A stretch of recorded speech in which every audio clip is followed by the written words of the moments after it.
Warning. The following is extremely addictive content. The original Savage Podcast may cause increased levels of success, happiness, and completely transform your life. You've been warned. Welcome back, everybody. It is another episode of the original Savage Podcast. And like always, we got another banger for you because you know that I stack them guests up and always bring the best of the best to you. So get the notebooks out, get the pen and paper out, whatever it is you use, the iPad, because this one is going to be full of insight. And without further ado, Ron, why don't you go ahead and introduce yourself? Dr. Ron Stotts. I'm basically an executive coach. I empower ambitious founders and leaders to reach higher levels of leadership and transforming their personal challenges, limitations into powerful catalysts for change. And we do that in about 60 days. And it works. It works well. That's right. Hey, we love it. That change, that's that word that we're always looking for, is that change. Because you know, even if I put it as performance, change is still what we're accomplishing, right? We're going from one level to the next. So it's all about that change and happening in 60 days. That's even better. So I'll just start out by asking the same question I ask everybody, and I'll ask it to you, is in your experience and in your opinion, what is that one thing, that one catalyst that takes somebody's performance from that plateau to that peak, or just overall that change? What's that one catalyst that is the most important factor to that long-lasting change and transition? Yeah, I mean, I can see people who put in a sincere effort and have focus and desire and work really hard. That'll get them to a particular level. But what I watch in all of the leaders that I work with, and they're significantly successful, is that they at some point will run into somewhat of a barrier, and they're looking outside of themselves, trying to figure out, well, what do I need? What can I do? How can I do this harder, faster, whatever? And when they come to me, it's very, I have a lot of experience with it. Basically getting them to, rather than looking outside of themselves, to begin to look inside. And what they really see almost immediately, even within the first discovery call, is like, oh, wow, I've never looked at that before. I've never recognized that before. And what they're seeing is those beliefs and limitations that they grew up with. It's almost like when we come in and we want love and acceptance more than anything else. We really need it to survive. We're this little thing that can't even turn over. So, help. And so we really get good at looking outside of ourselves for love, for acceptance, and we start looking at, well, who do I need to be to really magnify this degree of love that I'm getting in this family of origin from these kids in grade school or whatever the situation might be. And so we start finding that there's certain parts of ourselves that we don't feel are acceptable and other parts that are. And so we begin taking all those parts that we're a little concerned about and stuffing them away. They might be different kinds of feelings. They might be different beliefs. They might be different perspectives on who we are. They're different aspects of who we are. And we shove those away into that cave within ourselves and do the very best we can with the rest of it to perform and to be the best person we can be. And that works to a certain level, as I say. But at some point, you need to start healing and accessing those other parts that you left behind earlier in your life, because they're truly some of the most magnificent aspects of who and what you are. Absolutely. That's a key factor we talk about on here all the time, is that internal audit, or that internalized, mirror moment where you're staring yourself in the mirror and you're listening, hey, what is it that I am? What is my core values? What is my priorities? Those types of things, right? And aligning that with the external piece, right? So, I'd love to get your perspective on the thing that I kind of talk about all the time, and that's to reach peak performance, to get off of that plateau and reach peak performance, you have to understand perspective and understand it in the fact that there's 4 perspectives in any interaction with 2 people. There's my internal perspective of how I see myself. There's my external perspective of how I see you. And then you have the same thing back. So in order to really get true peak performance, I have to align your external of me with my internal of me. Those two things to align. So I'd love to hear your opinion, because it sounds like that's what you're saying as well. So I'd love to kind of hear your perspective of what I kind of just said. And yeah, you know, I certainly wouldn't disagree with what you said. I probably see it or voice it differently, which is great. Yeah, to me, it really comes down when I see challenges with leadership, which is what I work with primarily, when I see people having difficulty, struggling in their life, all I see is an indication. All I see is an indicator that they're ready to evolve and grow. And so in relationship to other people, part of what you're learning is, think in terms of consciousness. We talk about that, and a lot of everybody knows what that means, but your level of consciousness is determined by how aware you are of your thinking, your feelings, emotional and physical. But it's also how aware are you of your level of consciousness at any given moment, in any given situation. Am I in a bad mood? Am I feeling great? Am I quiet? Am I at peace?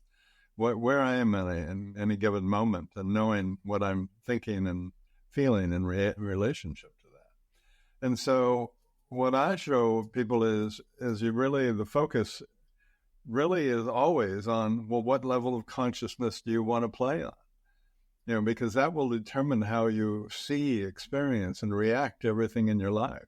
That'll determine how present and conscious you are of yourself, but it'll also determine how present and conscious and compassionate and empathetic you are with others. So I focus on, rather than trying to complicate it, maybe I'm just not smart enough to be able to do that. I just look at, okay, if I'm breathing and present and curious and aware, then I'm going to be relating with others, relate myself. I'm going to be able to neurologically access the best of who and what I am. So all I need to do is be breathing, curious, and present. And I know that every step I take is really the next best step for my life, for my circumstances, for what's going on. Yeah, I love that you put it that way, because, again, we definitely don't try to complicate things here. Obviously, you can listen to my accent, and most people can tell.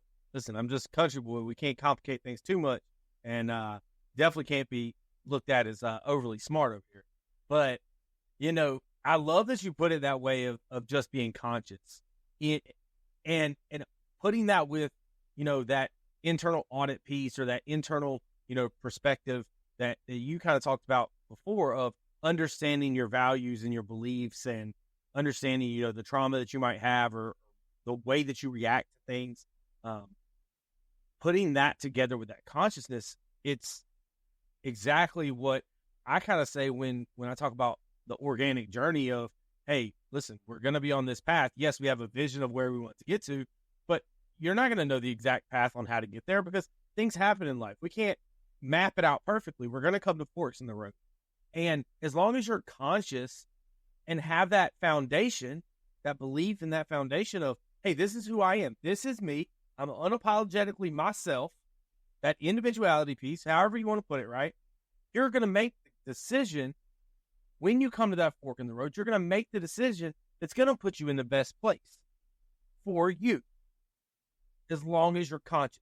So I love that you put it that way, because I think that that's a really great way of looking at it, is just being present and being conscious. Because so many times, people that we work with that are seeking this peak performance, right? People that are seeking this next level, they typically end up being in that space, right? They want to they're always trying to look forward, and trying to have them be present is a very, very different thing.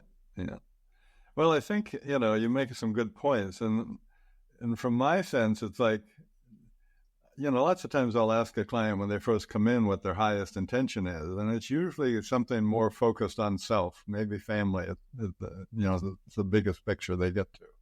But as they begin to heal their past and really empower their future, they begin to have a broader vision of what their highest intention is, what their greatest aspiration is, what they need to breathe into, if you will.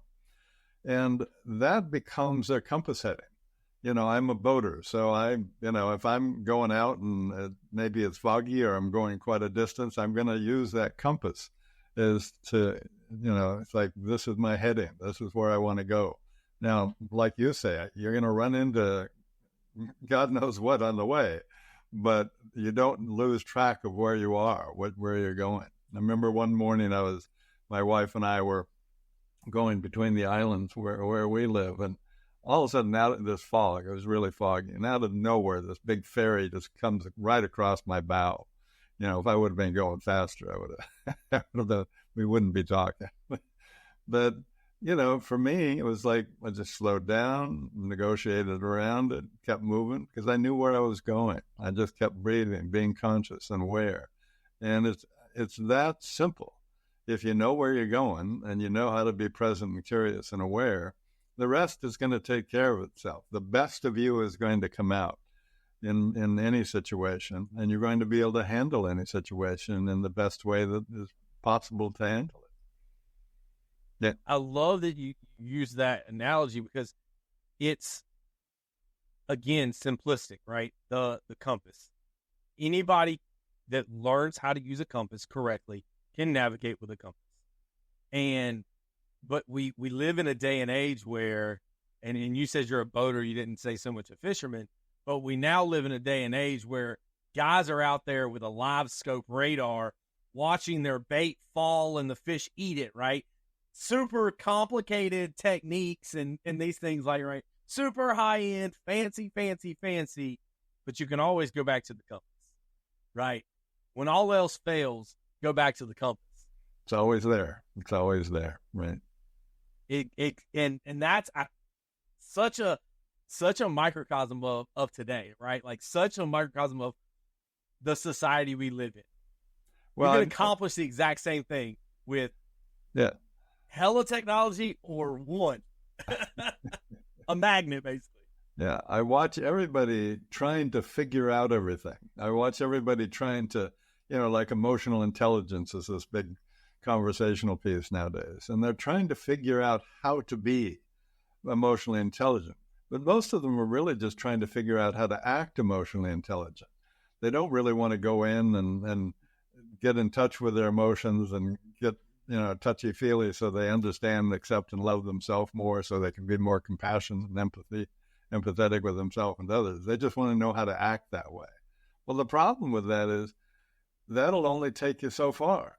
All of a sudden, then you're going to run into a difficult situation that catches you off guard and pushes your buttons, and all of a sudden you get triggered, and emotional intelligence goes out the window because you're just in that old reactive mode from things that you haven't healed in the past and haven't been willing to look at and take care of. So complicating it really is an avoidance in many ways. So. Yeah, when you were talking, I love that you say avoidance because I think that what kind of came to mind when you were saying that for me is like, I picture somebody just, I said earlier that like look in the mirror type moment that in the, the internal audit of looking in the mirror. But when you say that people learn, they want to act emotionally intelligent. What they want to do is grab that mirror and turn it around on somebody else and be like, don't look at me, look at yourself in the mirror, right? They want to use that mirror and like shove it to somebody because they just want to seem like they're emotionally intelligent, but then shine the light somewhere else. Like, don't look at me, look over there. That person over there, they're the ones that's not emotionally intelligent. Me? Not. And so I love that you put it that way because it's the avoidance of that growth, but it's also the avoidance of the question of growth and vulnerability. And the simple truth is your level of self-acceptance and love, your relationship with yourself is going to be mirrored in your relationships with others. And you can fake it and dance around that, but if somebody gets to know you, then they're going to know who you are in your relationship with yourself too, because you'll treat them the same. You'll be able to listen to them the same. You'll be able to open up your heart, open up your mind the same. And that might not be very much in some situations and a lot in others, but it determines by your relationship with yourself. How much of you discovered, reintegrated, and opened up to who and what you are. Because that's where your power comes from. That's where your authenticity comes from. That's where, high performance, that old efforting and trying harder will work. It'll take you to a certain level, but it'll also take you to burnout if you run it too hard and too fast. It has to come from a place of ease and comfort with yourself. And that allows you to go way beyond. It's like when I'm working with people, they're really smart folks. I mean, scary smart, to be honest with you, a lot of times. And, well, they come in with this high IQ. That'll get them to the right colleges and the right jobs, maybe, that kind of thing. But when it comes to living and working in the world, you have to work and live with people. And that takes emotional intelligence. That takes self-awareness. That takes ability to really, be connected with others, yourself and others. So, yeah, it's trying and efforting. Wanting to make money will create a successful business. Wanting to connect with people and create a collaborative and cooperative organization will create a successful business, but everybody will have a great time with a lot less stress. But, research actually shows you'll be more successful. So, yes, effort will take you to here. Really quality, emotional intelligence, self-development, self-awareness, having powerful mindfulness practices throughout your life, being able to, and being willing to have experiences in your life that really shift your whole perception of life. When they call them significant personal transformational experiences. Anybody in the highest levels of leadership is looking for those, using experiences in that way.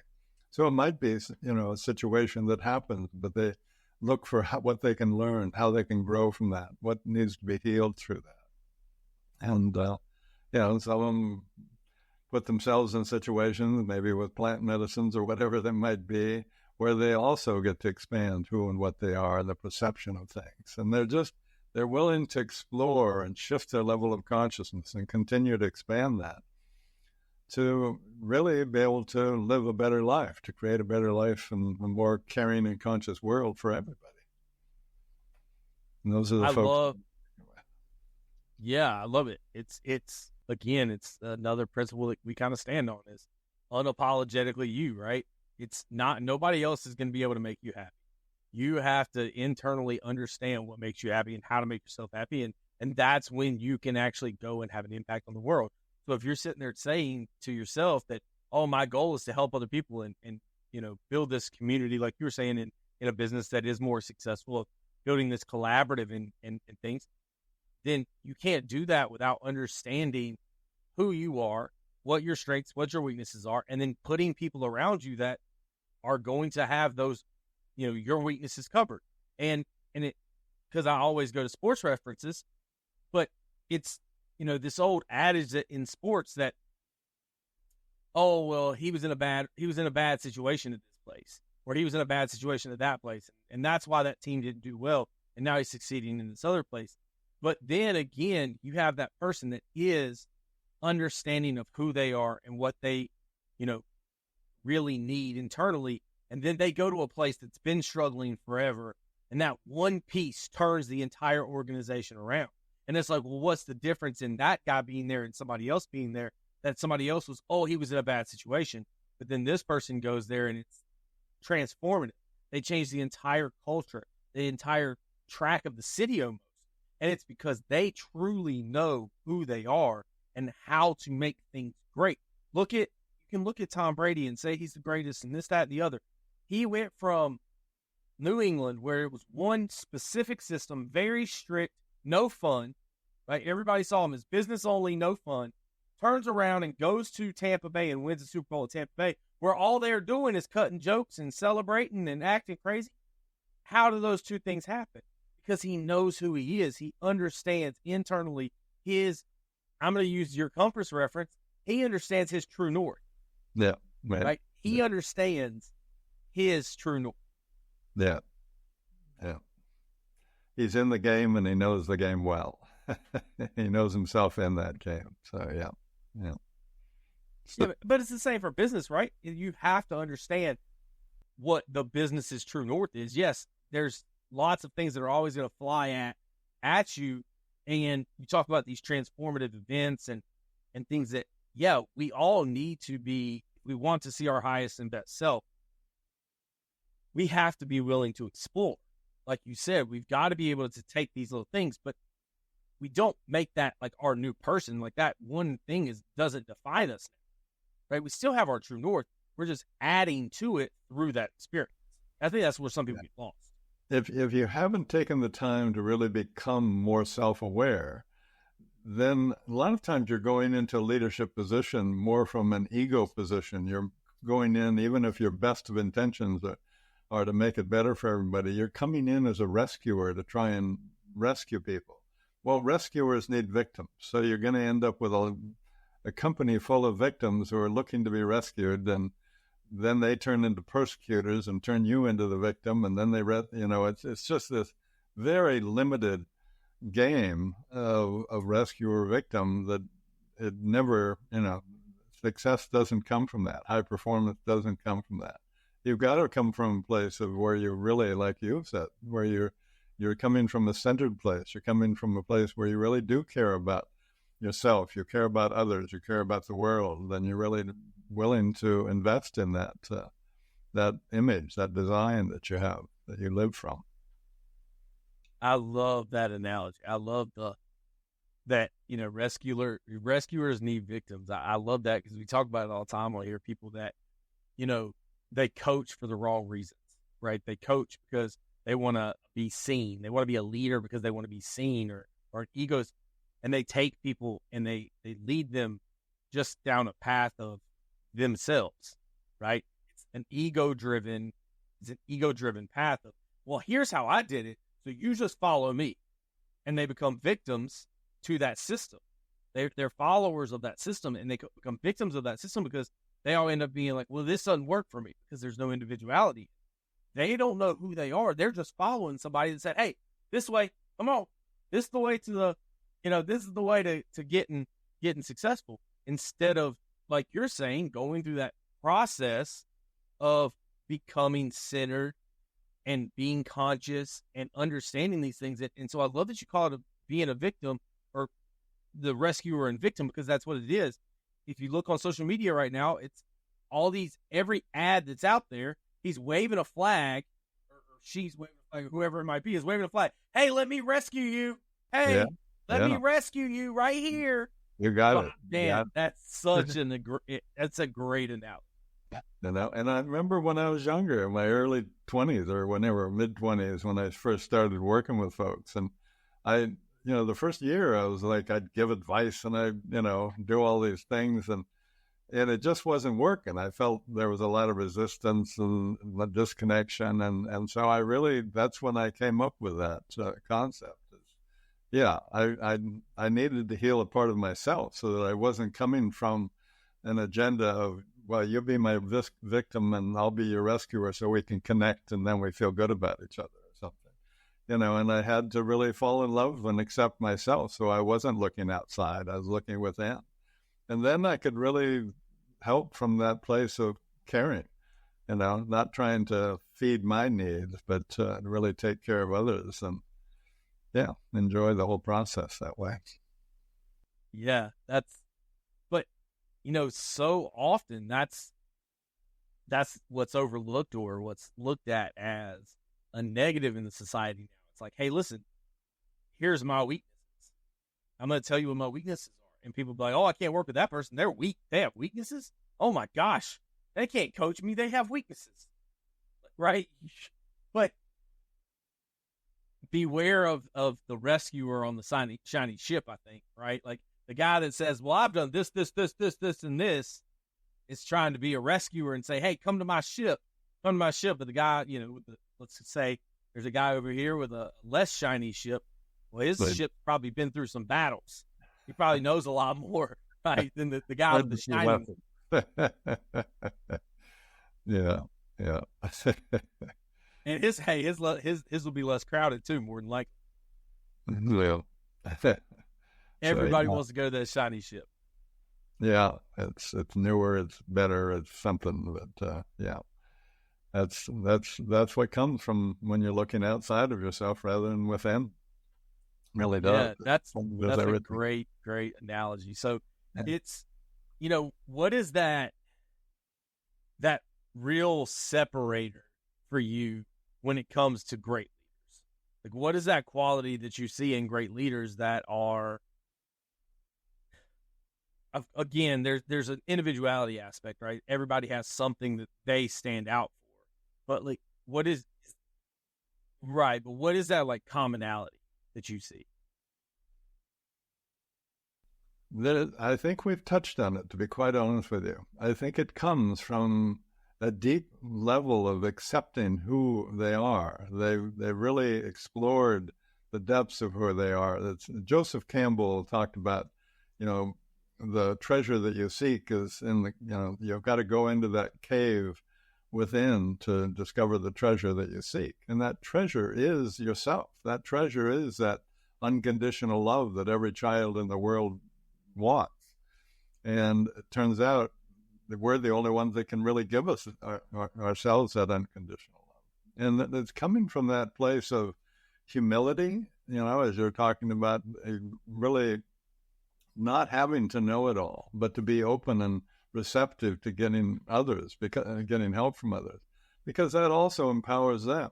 If you're going to run an organization where people feel valued and trusted, you need to be open and vulnerable. Not, you don't need to overdo it, but you need to set up an arena, a feeling, a sense that it's okay to throw out an idea and not have it to be perfect. To really, I helped AT&T go through the divestiture back in the 80s. And, I spent a year trying to really go through all their different levels of leadership and management. And I'll tell you, it was a huge organization. And there was 3 top guys who were like an authoritative dad who had everybody so frightened that it actually just choked the company to death. I mean, yes, they were profitable because they were the only ones doing it. But, it just was a terrible place to work because nobody would, they'd have their heads down and looking towards retirement, and they still had 20 years to go. Well, that's not living. That's just surviving, and that's not the way you want to, create an organization. Yeah, and I mean, I knew that was kind of going to be what you were going to say just from the conversation that we were going to say, but the reason I brought it back up is because I just want to hammer home that, like, it's a commonality in the fact that they understand themselves and they understand that individuality is what is that piece. And again, the reason I hammer it home is because I'm a little bit selfish in the fact that that's the thing that I say is wrong with most coaching and training these days, is that it lacks perspective and individuality. So we already touched on the perspective side, and now we got to touch on the individuality side. So, it's funny because, obviously you can't plan out how a conversation's going to go, but it's just funny that the 2 things that we talk about are literally hammered home. Even the simplicity part, I talk about simplicity all the time, it's just hammered home in the first 28 minutes of this podcast. Let's wrap it up, put a bow on it, and send it out to everybody. But, it showcases these same themes come up week in, week out from a different point of view, from a different perspective, from a different avenue, from the NFL players we've talked to the Major League Baseball players that we've talked to, the college kids we've talked to the business owners. And now, you as this executive coach, it's the same common themes. And you talk about being humble, and that's what we talked about a couple of weeks ago, is the difference between, or the battle between, humility, confidence, and ego, and making sure you're not making ego-driven decisions, which we've already talked about in this podcast as well, but having that like humble confidence of knowing who you are, knowing that you're going to be able to perform, knowing you're going to be able to get yourself in and out of situations, but being able to humble yourself enough to empower the others around you.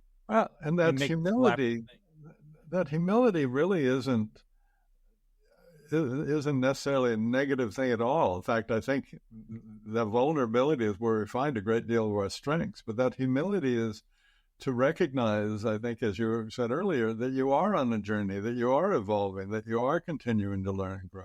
I was working with an NFL team owner back 10, 15 years maybe. And, he was struggling. He was struggling with his relationship, his family. He was struggling with the team, the whole, he was quite influential in the whole system. And, I watched as he began to heal, as he began to learn to accept and love himself more, as he began to be more present. I watched him really, his relationships with his family was what I saw first really shift considerably. And everybody became much more connected, felt much safer, much more in love with each other.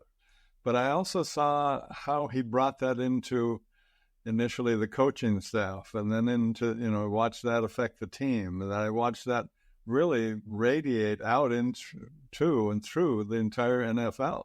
New ideas of marketing, new ideas of, working, relating with the public. And so you open up your mind to new ways of thinking. You open up your mind to entirely new perspectives that you can't get from that fear-based mentality, from that old, rigid sense of how things should be done and who I am and that type of thing. So, yeah, plays out everywhere.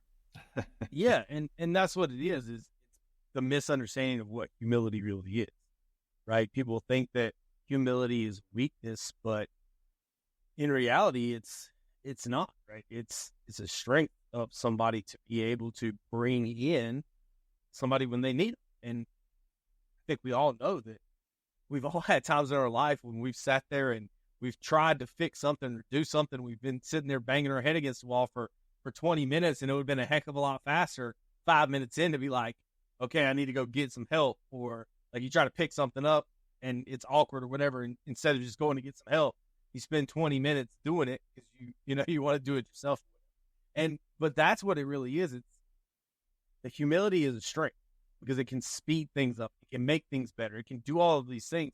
Whereas it's kind of been taught, or not been taught, but it's been ingrained almost that it's a weakness. And it's the same thing. I love those words and situations that play out that way, because that's why everything that I go by is savage, because the definition of a savage is not under human control, not being controlled by others, not playing by the rules of society.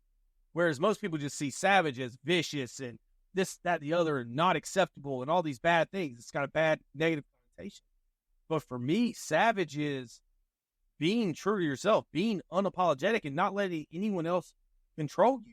It's in the definition. It says not under human control. So I don't want someone else controlling me. I don't want to just be, that Lexus commercial where everybody's going in the same direction and finally the guy decides to go the other direction and the car changes colors and all that good stuff. I don't want to just be in that doldrum line of the same exact thing everybody else in society does. That's exactly what I want to be. So that's why everything is branded with savage for me, because everybody looks at it as this negative connotation. But when you look at what it actually means, it's completely different. Yeah. Well, I think, it's a scary moment when you take responsibility for your life. I got out of the Marine Corps in 1967, post-Vietnam. I was an absolute mess. I mean, I was suicidal. I didn't have any clue what I was at the effect of. Turns out I had a chemical imbalance due to all the stresses and things. And yeah, that was a terrible year. Let me assure you, it was a terrible year. But it also was the year that supported me, forced me to look at my life in an entirely different way. I had to go, okay, well, I was taught this, and this is what my family believes, and this is what I bought into. I was kind of a post-World War II guy who, war is necessary and great. And so I went through a lot of huge shifts and said, well, okay, who am I? What are my perspectives? What are my values, as you said earlier? Well, how do I want my life to look? Who do I want to be? And if I understand how I want my life to look, then I can also recognize, well, who do I need to become to live that life? And that's what has led me. It's led me into the deepest of healings. It's led me into the greatest of love. It's led me into, really celebrating an amazing life, rather than playing it safe and dodging all the dangers and never knowing who you are and feeling like you're going to come out the other end whole and happy. It doesn't happen. I'm at the other end, and I'm watching people not doing well. There's so many different things to talk about. Just that little excerpt there. It's like when you first started out saying that a lot of people were scared to take responsibility for their life, and that goes along with the theme we've been talking about from last episode. Is, in my opinion, the biggest fear that most people have that is not talked about is accountability.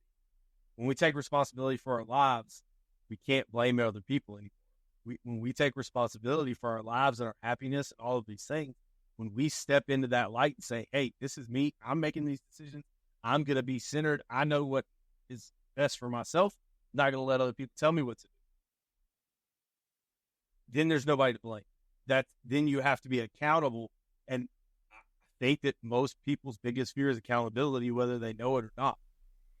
Well, I think you can bring that around to what you were talking about earlier, where just being present, conscious, curious, and aware is really what it's all about. You've got to be breathing to do that. And responsibility to me really means if I'm going to be able to be, I'm conscious enough to respond appropriately, supportively in any given situation.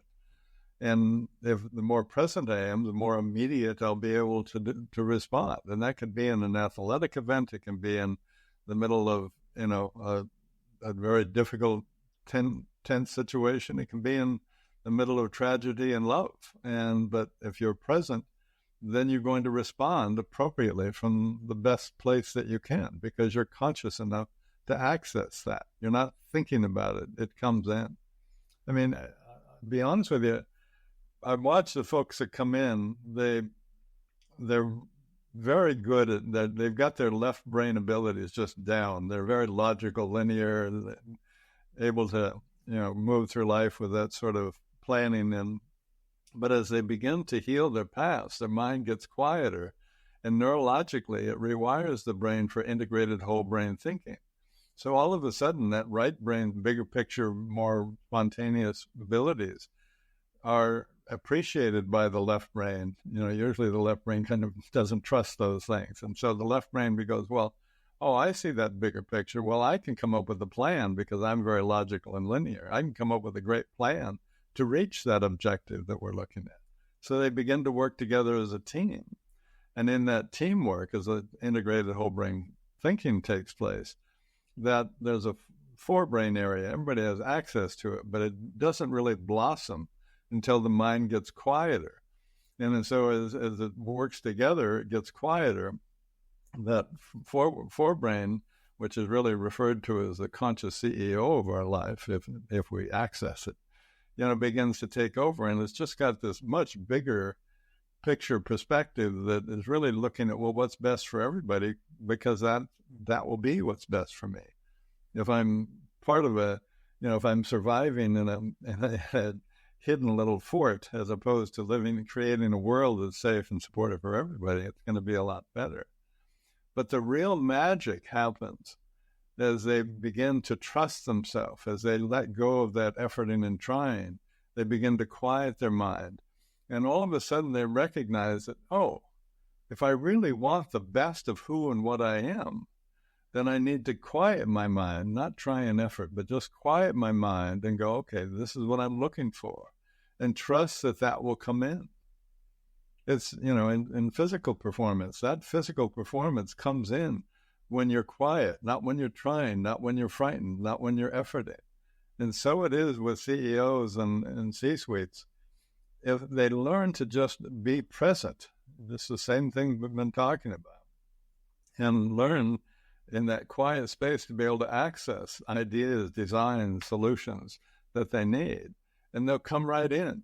And not only did it saves them all that time of efforting and trying and going down dead ends, but they also find that what comes in is really accessing the best of who and what they are. So it's really, I can explain that neurologically and physically how that happens, but, it's the result that people are really more thrilled with. I have one guy, a very successful guy, he's got 5 organizations that are all, national, internationally, successful. But, he's like a kid. He's given his organizations, we've developed CEOs for his organizations together. And now he's really focused on, well, what do I really enjoy? What do I really love? What's my dream projects? And he's playing with those. And those are going to become more successful than all of the other things that he's done, which is like, those are high levels of success. But yeah, so I mean, he's like a kid in the candy store. He called me the other day and he's going, I've got 5 patents and 6 more on the way, all because he's just stopping thought, going, okay, I need a hinge for that, or I need a solution for this. And I've got this international, situation that I'm trying to deal with. And rather than trying and efforting, which was, boy, that was his way. It was like a bull in it, it just sits in the quietness and watches that answer come in. And he's just thrilled with, how effortlessly that happens and how everything that is necessary has been encompassed in that solution. So, that allows them to keep up with this rapidly changing, ever more complex business world that we're in today. So, fun stuff. And it's this thing that we've talked about before too, and I don't want people that have listened to other episodes to get confused when I say that performance is reactionary and you're saying it's a conscious thing, and then we've had a hypnotist come on and say, it's a subconscious reaction thing. It's saying the same thing in different ways because it is about that quietness. Like, so when I say performance is reactionary, it means you can't stand at the plate and say, okay, in order to hit this baseball, I need to do X, Y, Z, D, B, balls past you at that point. You have to just quiet the mind and perform. In a sales pitch, you can't say, okay, what sales pitch am I going to use? Because the person's going to look at you and be like, are you going to start today or, right? It's the quietness, right? And so what that leads into is, again, the way that most people see things is so skewed by the world, and it's so tragic to see that people are getting led away from what can help them in the performance aspect and help them solve their own problems. Because we all see these complaints of, oh, I can't sleep at night. My mind is restless at night. That's because it's quiet. It's trying to solve your problem. It's trying to tell you, hey, slow down, turn off all the noise, and I'll solve the problems. But people see that as an issue. I can't get to sleep at night because my brain's going crazy. It's trying to tell you. I can solve the problems. Just let. Yeah, right on. Yeah, I also see that with depression. People will go, well, I'm depressed. And I go, well, what are you depressing? Because depression means pushing down. Well, what are you pushing down? And they go, well, I don't, and it always comes down to certain emotions, certain feelings. Well, what are those feelings around? What circumstances? What origins? And then I go, so they start breathing into those and they go, oh, well, okay. So if I look underneath my depression, the word that I use to describe what I'm doing, then I can actually do something about it. I don't have to be depressed. I don't have to take pills to help me hold this stuff down. I can just breathe into it, recognize it, kind of reparent that little child within me that needs something. It's just, depression is nothing but an indicator that there's a part of us that's ready to be healed and saying, hey, can I get some help here? And so if we'll stop, it's the same thing you're saying. It's really, you stop long enough to take a look, to be present with yourself and be present with that aspect of yourself and figure out what it needs. What emotions does it need to help acknowledging, expressing, and releasing so it can become an integrated aspect of who you are. That's how you become whole. That's how you become authentic. So it's really critical stuff. Yeah, and I think too, like I said, it's this the world that we live in that kind of hides certain aspects of healing yourself almost, right? Like the Uber Eats commercial that says you have to forget something to remember something. Like, obviously that's not how the brain works. It's like you're saying, as you learn and grow and explore and find new things, new parts of your brain open up. It doesn't get smaller. You're not out of room. I promise you're not out of room. You can store a lot in there. It opens new things up. It makes you find better ways. The brain works so well at categorizing and story as what's important, what's not important, what's important, what's not important. Okay. But I've always described my memory as, and I don't know if it's because my brother hit me in the head as a kid and he like made them all the synapses started firing too early or something. I have no idea why I know these things or work this way, but I've always described my memory as a file system because I will tell you, I don't know something. I don't remember that. But the second that I start to do it, boom, there it goes. It pops right back up. I'll say, I don't think I've seen this movie. As I start watching the movie, it all starts coming back. I'm like, oh, yeah, this happens. Oh, yeah, I've seen this movie. Because my brain stored it away. It wasn't important at the time. It stored it away in a file cabinet. Same thing whenever I was in school. Not that I'm a scholar of any kind, but when I was in school, I would go into a test and I'd be like, I don't remember anything from this test. And then I start taking the test. Oh, yeah, I remember that. Oh, yeah, I remember that. Oh, yeah, I remember that. It's a filing system. Our brains work incredibly well at processing information if we would just let it. Well, and I think a lot of what we're talking about here is mindset. If you have I took up golf a couple of years ago. Talk about a game that'll give you humility. But we were coming into the ninth, fairway, we just finished the ninth fairway coming into the green, and my buddy was, his ball was kind of over where he needed to lob it on, but there was this branch hanging right where he needed to be lobbed it, and I could hear him going, oh God, I'm going to screw this up, and he had this great score, and it's like, oh God, and I said, no, John, what you're gonna do is you're going to just lob that right over that limb. It's going to land about 2 foot from the cup, and then you're going to tap it in, and you're going to have had a great game. And of course, he literally shook himself, and I could see he was like, oh, okay, I'll come from that place. And here he is, and he swings, he over the limb, docks it in, and we kind of create our reality. If you can get rid of that fear, if you can get rid of that hesitation, if you can get rid of that holding ourselves back and sabotaging ourselves with all that negative thinking. I mean, trust me, I hear what self-talk looks like from a lot of folks. It's scary. If I had one of those thoughts go through my head, I would have to go, okay, time out. I need to rearrange my life here. Yeah. Well, you talk about golf and humility. I've got one for you. I was playing in my first college regional, and I was 3 under through 5 holes. Get to a little short par 3, and then put a big old 13 on the scoreboard. So there's some humility for you. There it is. Yeah.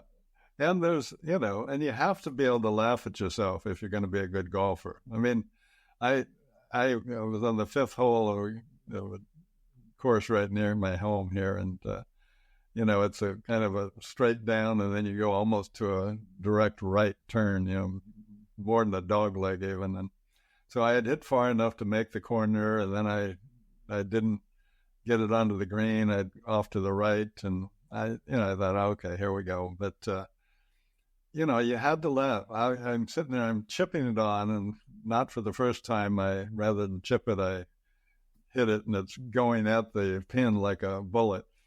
But it hit the pin and went in. So here's this green that I'd be lucky if I can bogey. All of a sudden now I've got a birdie on it. And, but you have to laugh at both sides. You have to laugh when the universe gives you a gift like that, and maybe laugh when the universe gives you a gift that looks different. and support you and being present with not that level of success. So yeah. Yeah, absolutely. And that's the thing. I think that's as much of a understanding yourself and your true north as anything, is like being able to roll with the punches. I think that's the biggest piece that is missed, and maybe we don't talk about as much, is being able to roll with the punches when you know you are. Because you can say, hey, listen, it's a silly thing that happened. Like, things happen, you get bad breaks, you're running in a marathon, you twist your ankle, you don't finish. Like, it is what it is. Like, you can't prepare for that, right? But you know that you would have finished the marathon. You know you would have made, a good score on the round if it wasn't for that little bad break here and there, right? But it's being able to roll with the punch because you know who you are. You're like, that was silly, I made a mistake. It is what it is. Like, it doesn't redefine who you are just because you made a mistake. Whereas a lot of people fall into that trap of, like, one bad thing happens and it's a house of cards. And they crumble because they don't have that sense of self. Well, you can always be grateful that you're out in some beautiful place hitting golf balls around. That's not a privilege that a lot of people have. That's why I live in Myrtle Beach. Yeah.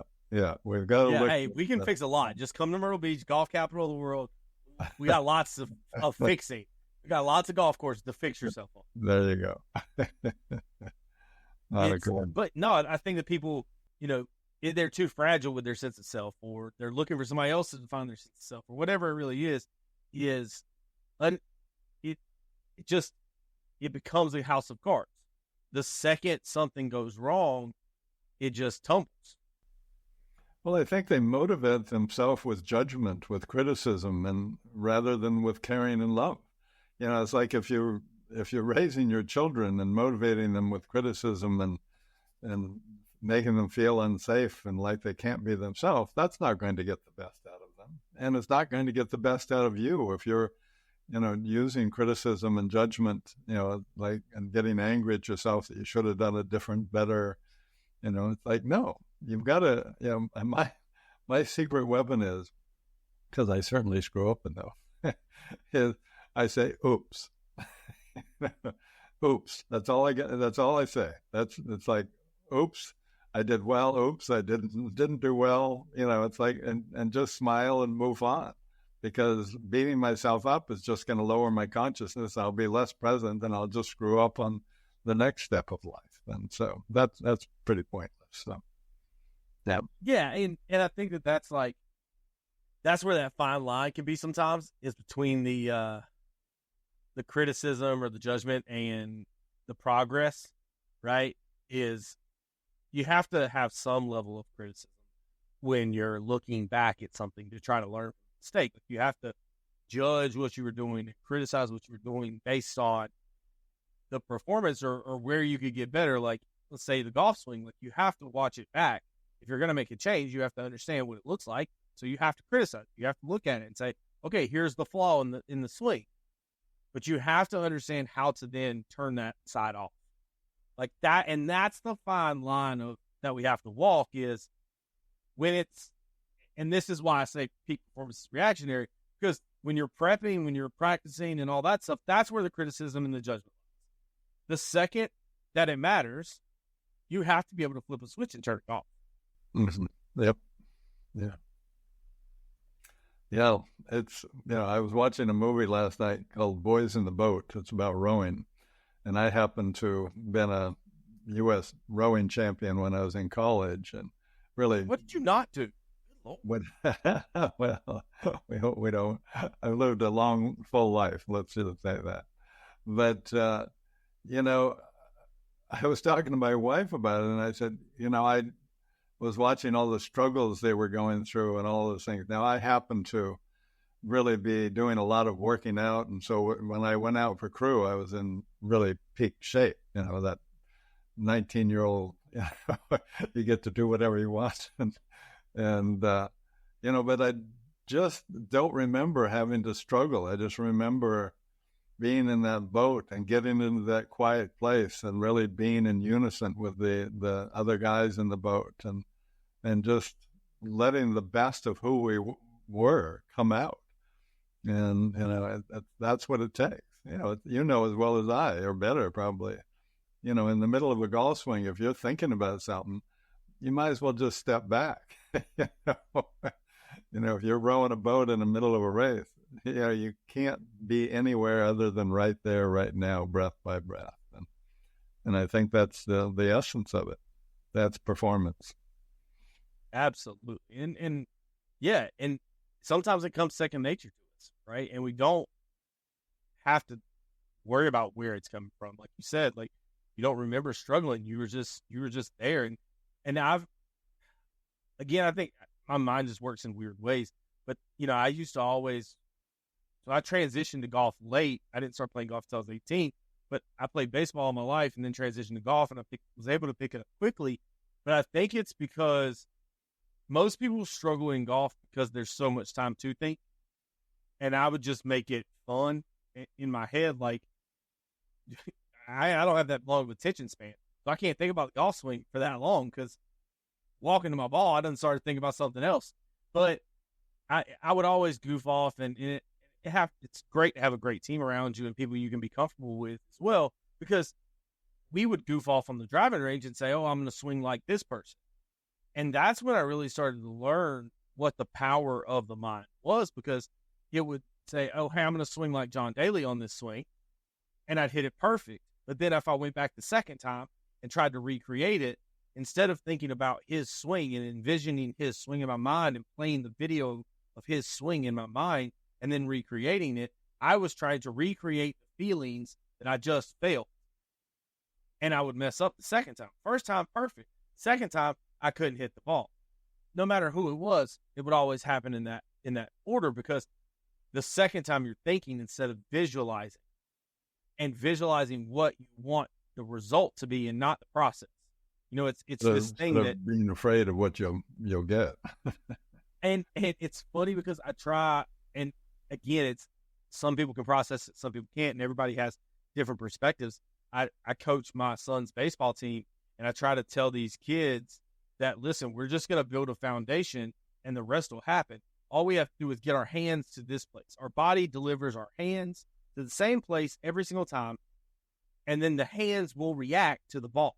And they're like, what are you talking about? No idea what you're talking about. But it happens. Like, they already say that hitting a baseball is the hardest thing in sports, right? You have like less than the blink of an eye to decide if you're going to hit the ball or not.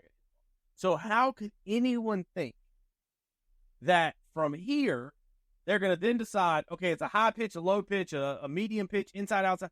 You're not. Your hands just have to react. That's where hand-eye coordination comes in. They just have to, your hands just do it. Like, you can't think about it. Your hands just have to do it. And so trying to teach kids from a young age just the physical aspect and not necessarily having the time to teach them the mental aspect in, an hour a week or whatever it might be, that's where the difficulty comes in. Some kids get it and some kids don't, but that's really what it is you have to, and maybe I do it backwards. Maybe I need to train the mind first, then train. I don't know. But, it's that aspect of just being able to be present and conscious, like we say, and just letting your mind fix it.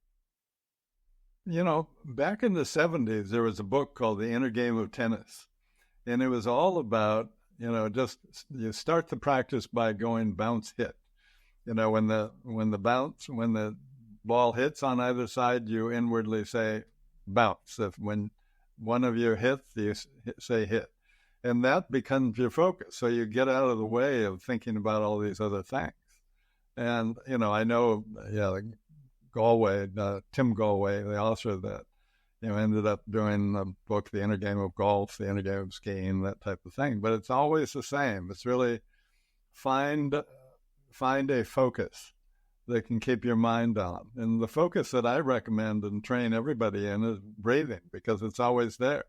Your breath is always there. And if you're breathing, then you're going to be optimizing your ability to think, to perform, to bring out the best of who you are. If you're not breathing, then everything is in fear. Everything is in confusion. You're not accessing the best of who you are. So, yeah, that single-pointed focus for me, and it served me extraordinarily well, is am I breathing or not? And in time, like you say, the breathing takes over. Now Yeah. I'll notice my breathing is shifting as I'm going through something, rather than recognizing, oh, I need to go through something here and then breathe. So the breathing just becomes this automatic thing that I do. Most people stop breathing when they get triggered. I find myself breathing into and through, being able to see, well, what's the opportunity here? What can I learn from this? And handling it as best I can. Well, what it is that's that initial indicator, right? That you need to look deeper, because once your breath changes, something else changed. You have this baseline of how you breathe. You have this baseline of how you breathe, and then all of a sudden you realize that that's changing one way or the other, hyperventilating or not breathing, and then it's like, hey, alert, hey, you got to look and see what the heck's going on, and that's where again, it can red flag those emotions that are starting to come up, and you're going to now either react if you don't do something about it, or you can, figure it out and stay conscious. Perfect. So full circle there to end on that. I just want to, again, thank you for your time. Thank you for coming on. And just one last time, let everybody know who you are, where they can find you on social media, or whatever website. Give yourself a shout out. Well, Dr. Ron Stotts, just go to my website at ronstotts.com. There's a lot of great material that you can just download for free if you want to find out more about, programs and things that I offer. Be able to do it there. You're certainly welcome to touch base with me and get on the discovery call. And basically what we're going to look at is, well, what do you want? What's your dream come true? What's in the way of that? And how can we make sure you get to where you want to go? That's what I enjoy doing. That's makes everything worthwhile, watching the light come on in people's hearts and eyes. Perfect. I love it. Yeah. Hey, a lot of people say, hey, why do you have other coaches on here? For that other perspective, right? And that's what's so important. Maybe somebody needs somebody as calm as you and that relaxing voice, and so they can hear themselves breathe, or maybe they need a kick in the butt and they need somebody that's going to be super wound up and drink an energy drink during the call, like I do. So, yeah, thank you so much. And listeners, we'll be back next week with another guest and bring another fire episode. So in the meantime, let's go.